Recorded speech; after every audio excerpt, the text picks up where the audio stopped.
Hola, muy buenas tardes, estimados estudiantes. Bienvenidos a nuestro tercer espacio abierto del aprendizaje. Su amigo y servidor, Manuel Antonio Chablé Pesina. Bienvenida, Elisama. Bienvenida, Rosalía. ¿Me escuchan? Buenas tardes, profe. Sí, lo escuchamos. Gracias, Elisama. Bien, pues quiero comenzar primero con una disculpa.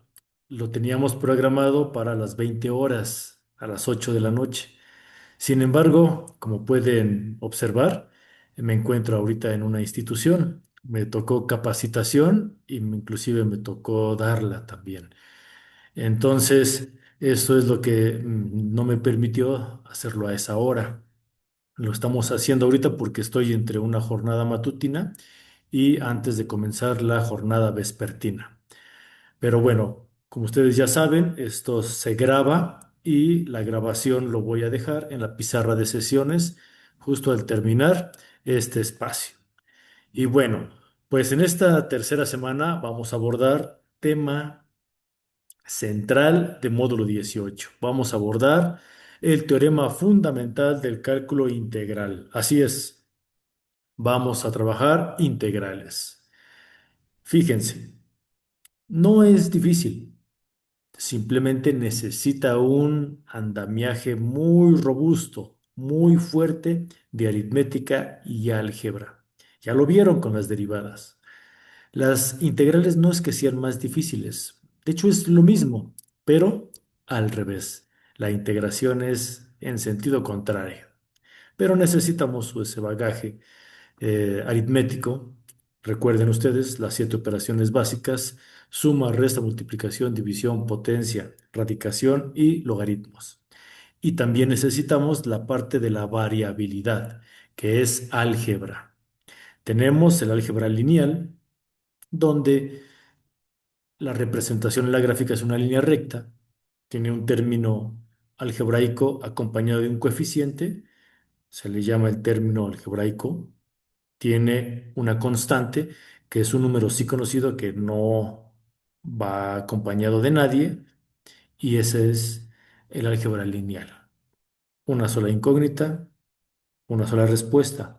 Después viene el álgebra exponencial, donde en su primer término tenemos un exponente diferente de cero y de uno, es decir, comienza con la cuadrada, cúbica y de ahí en adelante. Obviamente, el exponente determina el número de intersecciones con el eje Y, es decir, las raíces, hablando de una función. Si es cuadrática, tiene dos resultados; si es cúbica, pues tiene tres, y así sucesivamente. Y obviamente la representación en una gráfica es una curva. A esto es a lo que me refiero cuando menciono un andamiaje aritmético y álgebra. Es lo que necesito. Lo mencioné en nuestro primer espacio abierto del aprendizaje y lo vuelvo a mencionar porque es lo que necesitamos. ¿Vale? Bien, no se les olvide en el chat colocar su nombre completo, por favor, para el pase de asistencia, y espero su participación. Dígame, por favor, quién es Moldes uno, por favor. Jorge Paulino. Ah, ok. Gracias, Jorge. Bien, es importante tenerlo. Pon tu nombre completo en el chat para hacer el pase de lista, ¿vale? Bien. Bueno, vámonos rápidamente a compartir mi pantalla para la presentación que ya tengo planeada para el día de hoy. Aquí está. Ah, hijo. Sí, estamos bien. Estamos bien. Bien, vamos a ver la derivada y la integral en la explicación de los fenómenos naturales y los procesos sociales. Para esta semana 3 es nuestra última semana de actividades integradoras. Sale las actividades 5 y 6. La próxima semana veremos todos los conocimientos que ya debimos haber adquirido, que ya nos debimos haber apropiado, y los vamos a demostrar con el proyecto integrador. ¿Vale? Pero los temas que necesitamos abordar, desmenuzar, comprender y aplicar en las actividades integradoras llegan hasta aquí. ¿Sale? Entonces, pongamos atención. Su amigo y servidor, Manuel Antonio Chablé Pesina, su asesor virtual. Y comenzamos. Bien, ¿qué es el teorema fundamental del cálculo integral? Bien, resulta que por ahí, en la Edad Media, habían unos teóricos que se preguntaban cómo comprender la naturaleza, cómo poder manipularla y hacer un conocimiento específico de cada proceso, de cada parte. Eso es lo que hacía un científico. Y llegaron a un punto, hablando en términos de geometría, conocer el área, la región que ocupa un cuerpo regular es fácil. De acuerdo a la enciclopedia de ay, ¿cómo se llama? Mm, Ay, se me olvidó su nombre. Nam, nam, nam, nam. Ay, se me olvidó. Es Eu- Euclides. Euclides es uno, pero el otro se me olvidó. Bueno, me quedo con Euclides. Se le llama también geometría euclidiana. El otro se me olvidó por completo. A ver si ahorita me logro acordar. Hablaban de que el área de un cuadrado, pues lado por lado, de una circunferencia A entraba pi y su radio con una relevancia cuadrática, ¿no?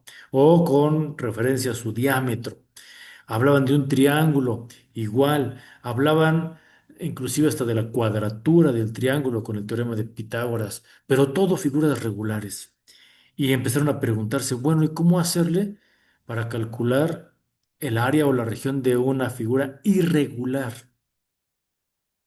Y ahí estaban en ese rollo y entonces entró René Descartes y dice, bueno, pues hagámoslo conforme a la cuadratura de una figura regular y hagámoslo por cuadrantes, ¿no? El plano cartesiano. Y llegó Leibniz y dice, ah, bueno, pero ¿saben qué? Hay que ponerle límites, porque no podemos hacerlo de todo, sería un imposible. Y entonces alza la mano Isaac Barrow y dice, ah, entonces pongámosle un límite inferior y un límite superior, y lo hacemos por pedacitos.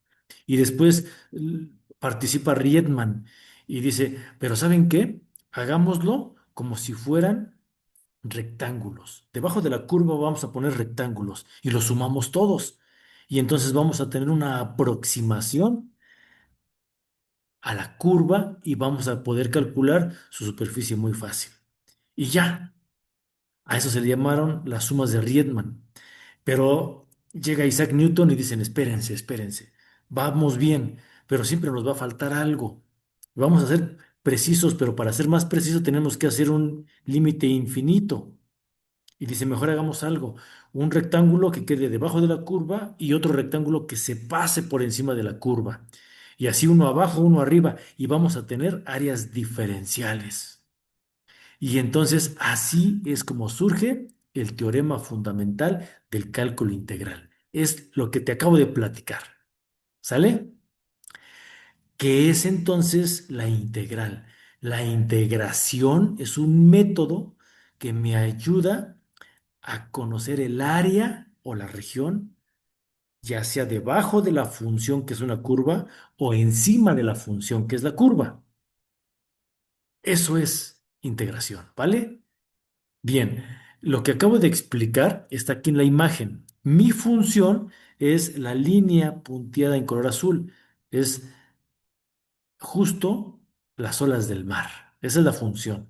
Y la cantidad de agua, lo que se encuentra debajo, esa es la región o el área, que es justamente el objetivo de este cálculo. Pero como no lo podemos hacer infinito, necesitamos conocer un principio, un fin o puntos intermedios. Entonces ahí es donde se define un punto inicial A, un punto final B. Y todo lo que suceda entre la función, el parámetro inicial A y el parámetro final B es integración. ¿Sale? Si tienen dudas, me interrumpen, por favor. ¿Vale? Bien, y te acabo de mencionar, tenemos áreas o regiones debajo de la curva, pero también encima de la curva. Aquí se puede observar en azul áreas debajo de la curva y en color amarillo que casi yo creo no se ve, está por encima. A esto se le llaman áreas diferenciales, ¿vale?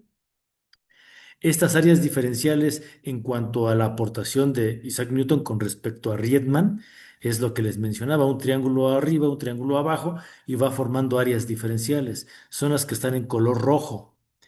Esta es la, ¿cómo se podría decir? El uso de que en cada integral siempre se va a anotar con respecto a la derivada de. Siempre. No existe integral sin derivada. No existe un cálculo de un área sin el área diferencial. ¿Qué hace la derivada en la integral? Ah, te regresa al elemento diferencial. ¿Vale? Bien. Ahora hablemos de la aportación de Isaac Barrow. Dijimos que Barrow determinaba un inicio y un final. A esto se le llama la continuidad de la función. Y esto se explica con límites. Ya vimos límites, pero ahora lo vamos a ver aplicado a el área bajo la curva, en este caso para una integral.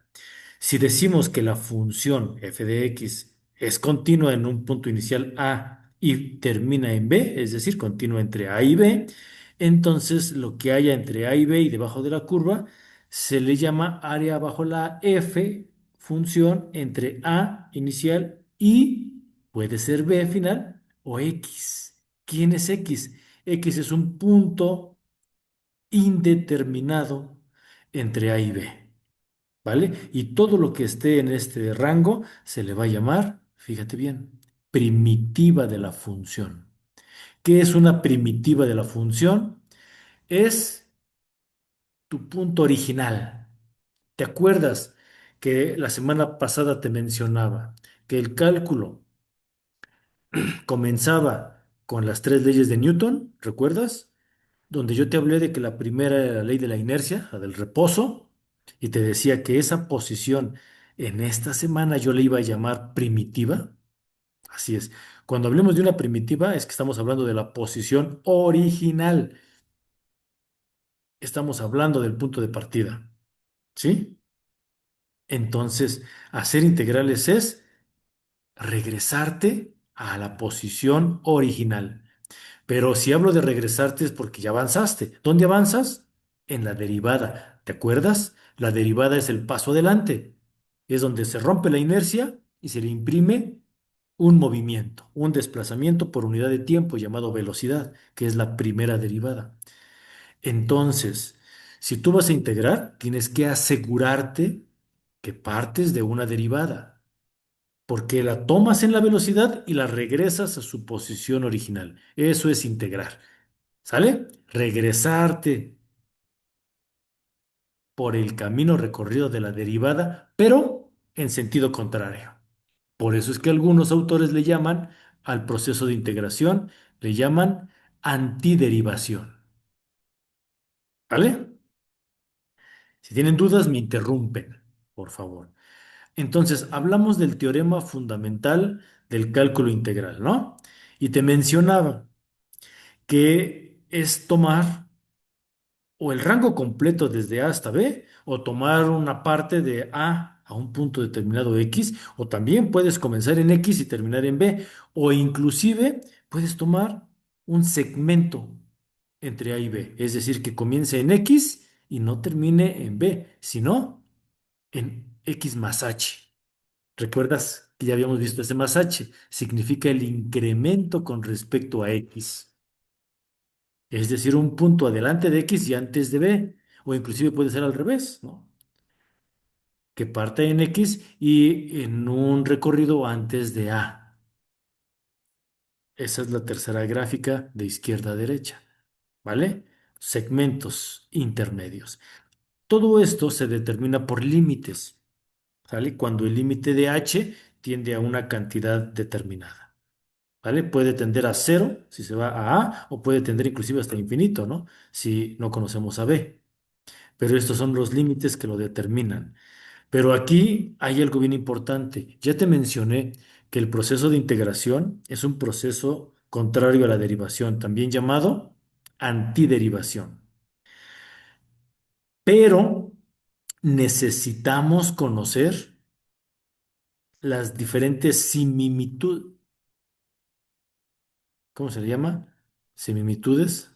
Mejor no me meto en palabras complicadas que hasta me cuesta trabajo pronunciar, pero, ya me acordé, son vicisitudes. Pero bueno, es decir, la C es una constante de integración que te permita conocer aquel elemento que no fue acompañado de la variable, es decir, la posición específica en la gráfica.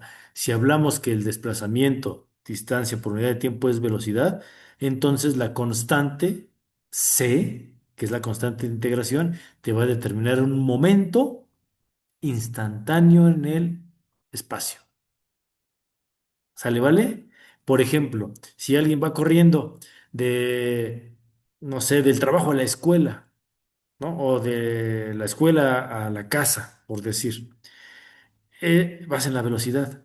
Pero si se te pregunta de un momento específico, a ver, si tú saliste a las 4 de la tarde y tú llegaste a tu casa a las 4:20, ¿por dónde ibas cuando llevabas 10 minutos? Ah, caray, a las 4:10. Es un momento específico, se le llama momento instantáneo. Eso es C. ¿Sale? Una característica en esa trayectoria. Bueno, ya vimos la teoría. Ahora en específico, integración.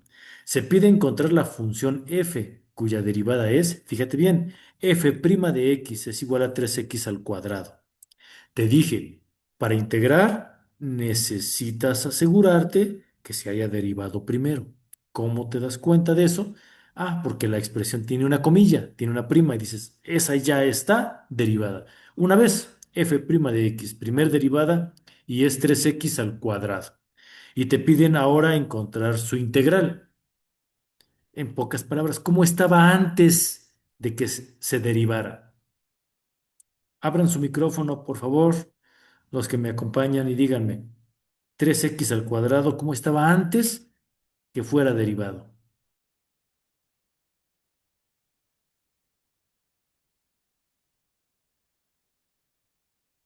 Elisama, Rosalía, Jorge, ¿quién dice yo?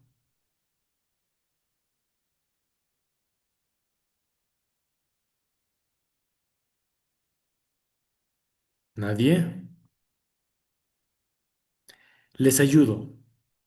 El proceso de antiderivación es ir al contrario, ir al revés de la derivación. Si mi función ya derivada es 3x al cuadrado y en la derivación al exponente le quitamos 1 y bajó a multiplicar el coeficiente, ¿cómo sería al revés? Pues al exponente le voy a sumar 1. Si está al cuadrado más 1, pues me va a quedar al cubo. Y si yo multiplicaba en la derivación, pues ahora voy a dividir. Así que el valor del exponente, que fue el cubo, lo voy a pasar abajo dividiendo. Y si tengo un 3 como coeficiente y un 3 abajo como denominador, pues te va a dar 1. 3 entre 3 te da 1 y 1 por x, pues es x. ¿Y cómo te quedó la x? Al cubo, ¿no? Ahí está. Este es el proceso de antiderivación para encontrar la primitiva de la función. ¿Sale? Y fíjate cómo se escribe. A esto se le llama notación de integrales. Si mi expresión fue f' de x es igual a 3x al cuadrado, ya que la derivada de dx en antiderivación es x cúbica. Lo comprobamos. El 3 para derivación baja a multiplicar al coeficiente que es 1. Pues 3 por 1, 3, te queda 3x. Y al exponente le quitas 1, pues te da cuadrado, 3x al cuadrado. Ahí está comprobado. ¿Sale? Pero lo hice al revés. Si lo observaste, al exponente le sumaste 1 y ese resultado lo pasaste abajo dividiendo. Bien, pues este es el procedimiento de antiderivación. Para resolver una integral, haces el procedimiento de antiderivación y después le agregas la constante de integración y ya se llama integración. Si no estás todavía colocando a C, entonces estás en el procedimiento de antiderivación. y a esto se le llama primitiva de la función. Una manera de escribirla es con la F mayúscula. Si aquí aparece minúscula, en la primitiva, que es el paso anterior o la función original, es mayúscula. Otra manera es, si le pusiste la comilla, pues quítale la comilla. Si ya no tiene comilla, entonces se dice que es la primitiva de la función. ¿Vale? Hay varias maneras de identificarlo. Y todo esto siempre y cuando recuerdes nuestro primer espacio abierto del aprendizaje, cuando veíamos la teoría de conjuntos, ¿recuerdas? La teoría de conjuntos menciona que para que tú puedas entrar en terrenos de cálculo, derivadas o integrales, necesitas asegurarte que tu expresión algebraica sea una función. Necesitamos que sea una función. ¿Y cómo sabemos si es función? Ah, porque está en el intervalo del dominio con respecto a la imagen. ¿Te acuerdas? La regla de correspondencia. Eso es lo que dice aquí. En un intervalo i, si f' de x es igual a f minúscula de x para todo x en i. Es decir, para la relación de correspondencia con respecto a la imagen. Lo vimos en nuestro primer espacio del aprendizaje. Bien, ahora te estuve hablando de C. ¿Para qué me sirve C? Ah, porque C me ayuda a identificar entre varios miembros de una familia cuál es la función que estoy buscando. Todos en mi familia somos Chablé. Y dicen, cuando vienen los amiguitos de mis hijos, hola señor, vengo a ver a Chablé. Chablé, ok, yo soy Chablé. Y todos mis hijos son Chablé. ¿A quién buscas? Es, eso es C. Es poder identificar entre muchos el valor específico de la función. Entonces, aquí tenemos un ejemplo. Familia de primitivas. Mi función es 3x al cuadrado. Si yo derivo 3x al cuadrado, puede ser, perdón, me equivoqué. Si yo integro, no derivo. Si yo integro 3x al cuadrado, puede ser la que vimos, x al cubo. ¿Pero qué crees? No era la original era x al cubo menos 5 o era x al cubo más 97 o más algo, o menos algo. Si yo derivo x al cubo menos 5 o derivo x al cubo más 97 me va a dar, ¿sí o no? 3x al cuadrado. Porque en la derivación, de acuerdo a la tercera propiedad, perdón, a la segunda, una constante es cero, ¿te acuerdas? Perdón, la tercera propiedad. Entonces, al derivar cualquiera me da lo mismo. Ahí es donde yo tengo que tener cuidado, porque si me equivoco y no le pongo la C, entonces asumo que era el puro elemento algebraico sin la constante, pero no estoy llegando a mi posición original, porque la original tenía un menos 5 o tenía un más 97. ¿Cómo quedó cubierto? Pues a la hora de hacer el procedimiento de antiderivación, simplemente le pongo más C, punto, más C. S más C me deja cubierto en que sea menos 5 más 97 o menos 28 o lo que sea. Cualquier número constante entra dentro de C y quedo cubierto. Ya no tengo error. Esta es la importancia de la constante de integración. No se te olvide, el proceso de antiderivación no es integración. Se convierte en integración cuando le pones más C. Así que tu resultado siempre contempla colocar más C. Aquí en las actividades integradoras que vienen, en algunos momentos tendrás que encontrar el valor de C. ¿Qué es C? Ya lo dije, un momento específico en la trayectoria de la función. ¿Te acuerdas? Así que abusados. ¿Sí? Es la parte unitaria del procedimiento cuantitativo. ¿Vale? Bien. Entonces, veamos un ejemplo. Para la ecuación diferencial g' de x es igual a 2x. ¿Qué tengo que hacer? Ir al contrario. 2x no tiene exponente. No, sí tiene uno. Más uno te va a dar 2. Entonces, ahí está, te queda x al cuadrado. Y el valor del exponente lo vas a poner abajo dividiendo. Tengo un 2 entre otro 2 me da uno. Por eso es que me da x al cuadrado. Ese es el procedimiento de antiderivación. Para que yo pueda decir que ya integré, ¿qué me falta? Colocar más c. Ahora sí, me queda x al cuadrado más c. Ahí está. Esa ya es integración. Y fíjate cómo se escribió. Le quité la comilla, ya nada más se quedó la G solita, porque me fui al revés. Esta es la posición original o primitiva de la función, ¿vale? Ejemplo número 2. Para la ecuación diferencial y' es igual a 2. Recuerda, paso uno, antiderivación. Antiderivación. Si me piden integrar una constante, sí se puede. Si yo derivara una constante, me daría cero. Pero me voy al revés. Me piden integrar una constante. Pues le agrego la variable, ¿no? Le agrego la variable. Entonces, ahí está la antiderivación, 2x. Ya sin la comilla. Es y solita. Y solita es igual a 2x. Ya está la antiderivación. ¿Qué me falta? La constante de integración. Entonces, digo, integro como 2x más c. Listo. ¿Vamos bien? Elisama, Rosalía, Jorge, ¿vamos bien? Sí, profe. Gracias, Elisama. Sí, todo claro, gracias. Muchas gracias. Así participen, por favor. Bien, ¿qué es una notación? No es anotación, sin la A, solo notación. Notación es la forma de representar un elemento matemático.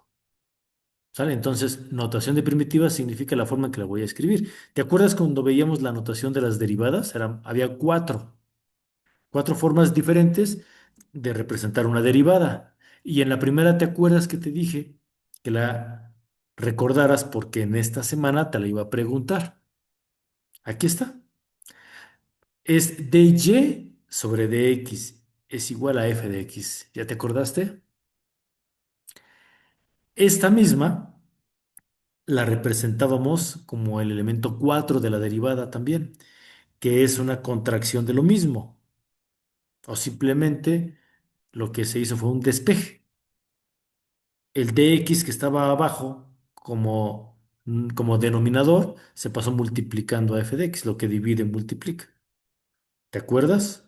Bueno, pues hay estas dos formas en que las podemos representar a las integrales, como con respecto a dy de dx de la función o simplemente como dy de la función con respecto a su diferencial, que es f de x de dx.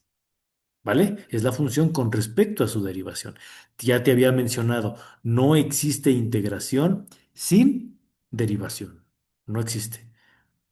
No puedes dar un paso atrás si no diste uno adelante. No se puede. Primero das un paso adelante y luego ya puedes decir que diste un paso atrás.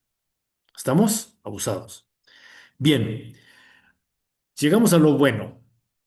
Resulta que tenemos varios métodos de integración. El primero, el básico, integración indefinida. Se le llama integración indefinida porque no tiene un parámetro inicial y un final. No, te están pidiendo simplemente la integración de una función continua, punto, continua, completa. ¿Sale? Entonces, esta integración indefinida, algunos también le llaman como que la base o la fórmula principal. Es un método. El segundo, pues es la integración definida, la que sí la defines, dónde inicia y dónde termina. La regla de Barrow, así se llama, regla de Barrow. Y después viene otro, que es la integración por sustitución o cambio de variable. Y después viene otro, que es la integración por partes. Y por último tenemos otra, que es la integración por tabla. Donde son por tablas, tú no haces ningún procedimiento ni aritmético ni algebraico. Es una tabla. Se le llaman integrales inmediatas. Y después viene otra, que es la revoltura de todas. Y se le llaman integrales compuestas. Ahí está. Ya acabamos. Bueno, me regreso a la primera, a la básica, la integración indefinida.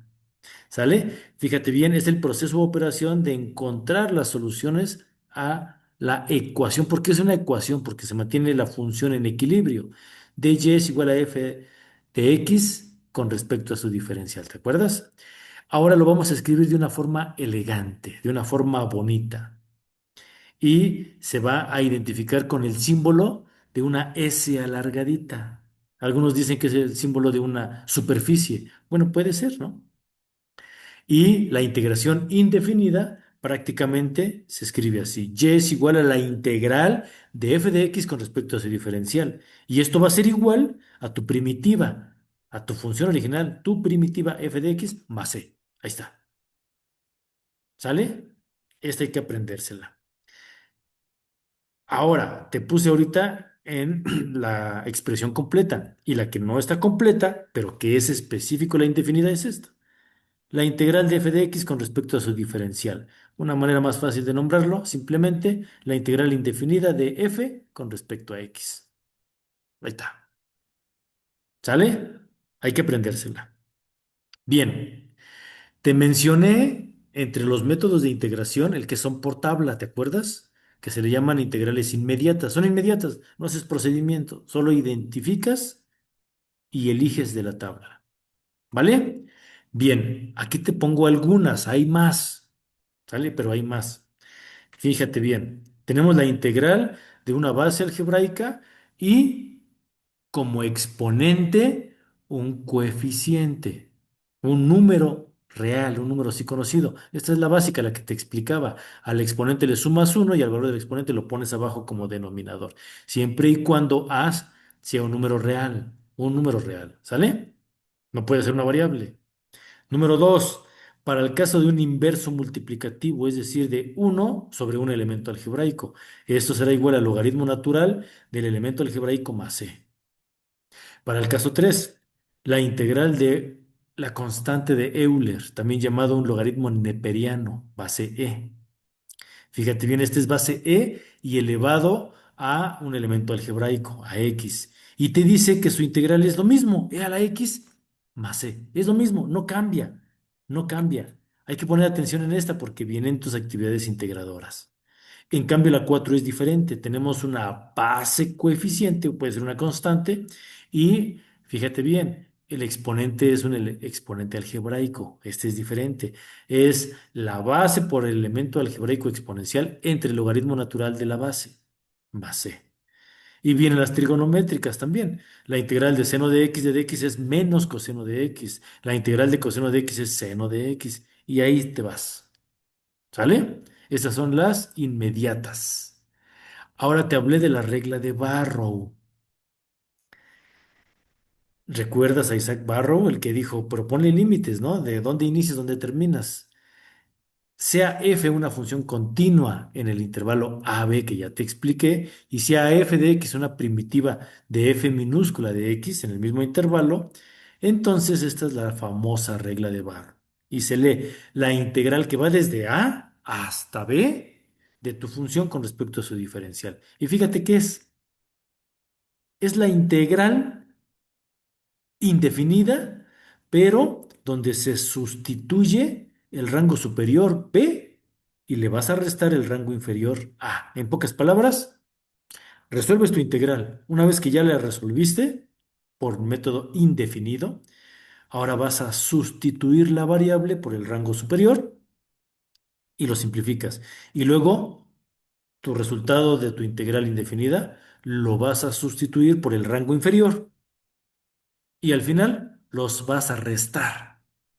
Y el resultado de la regla de Barrow siempre será un resultado cuantitativo, un resultado finito, abusados. No te queda en función de ninguna variable. Nada de que te quede un elemento algebraico estaría mal. Te va a dar un resultado finito contable. Te va a dar 4, te va a dar 10.000, te va a dar 10.418. Así es, porque estás sustituyendo rangos, un valor inferior y un superior. ¿Dónde lo aplicas? Donde te dicen, ok, me vas a calcular el área bajo la curva, pero comienzas en 3 y terminas en 5. Ahí está tu rango inferior en 3, tu rango superior en 5. Realizas tu integral indefinida y vas a sustituirlo primero en 5, que es el superior, y luego lo vas a sustituir en 3. Y cuando ya lo hayas sustituido y tengas tus resultados, los vas a restar. Y ese es el resultado. Te va a dar una cantidad específica. ¿Vale? Bien, ¿cuántos llevamos? Ya llevamos tres. Ya llevamos tres métodos de integración. Integral indefinida. integrales inmediatas y acabo de abordar precisamente la regla de Barrow, que ya son cuatro. ¿Sale? Abusados. ¿Por qué son importantes? Porque los ocupas en tus actividades integradoras de esta semana. Abusados. ¿Sale? Aquí la regla de Barro cumple precisamente lo que te acabo de decir. Trabajas con el elemento diferencial y después haces una sustitución de rangos. ¿Sale? Por lo tanto, si la F mayúscula es una primitiva de la F minúscula, entonces tu resultado lo tienes que expresar siempre sin el apóstrofe. Y claro, más C como su constante de integración. Y si llegaran a faltarte elementos algebraicos, no importa, ¿sale? Tú puedes jugar con ellos, cambiando signos y haciendo despejes específicos, ¿sale? No importa que te falte algún elemento, siempre aplicas una regla asociativa, una regla conmutativa, etcétera, como tú lo sabes hacer en aritmética y álgebra, ¿vale? Ya lo vimos, no te preocupes, ¿vale? Bien, aquí está cuando te falta uno de los dos elementos, es decir, que conoces en este caso el inicio, pero no conoces el final. Puedes también conocer el parámetro superior, el final, y no conocer el inferior o el inicial, ¿sale? Tiene sus modificaciones. Bien. Entonces, no se te olvide, la regla de Barrow se basa en la indefinida, pero tiene parámetros que se sustituyen, el superior primero y después el inferior. ¿Vale? Hay que aprendérsela. Y bueno, a manera de conclusión, recuerda que el proceso de integración es el proceso de integración, pero al revés de la derivación. Por eso también se le llama de antiderivación. Aquí lo tenemos. Bueno, y así como siempre. Damos cibergrafías, referencias, citas de internet. No olvidemos que también están los libros, ¿sale? Así que ahora te doy bibliografía, referencias. Es el Learson de Edward B.H. Cálculo de Geometría Analítica en su sexta edición del volumen uno de McGraw-Hill. También está el Stewart, Introducción al Cálculo de Thomson. Y en la sexta edición en inglés, ¿sale? Entonces, aquí está. Lo que vimos el día de hoy también fue basado en libros, inclusive uno en inglés. Ahí tenemos. Bien, pues dejo de compartir, regreso con ustedes. ¿Dudas, comentarios, sugerencias? Sin dudas, nada más que pues sí, para ir haciendo los procedimientos hay que ir checando la sesión para ir realizando paso a paso, porque bueno, a mí en lo personal sí se me complica demasiado. Sí, pero que no te cause estrés, tú tranquila.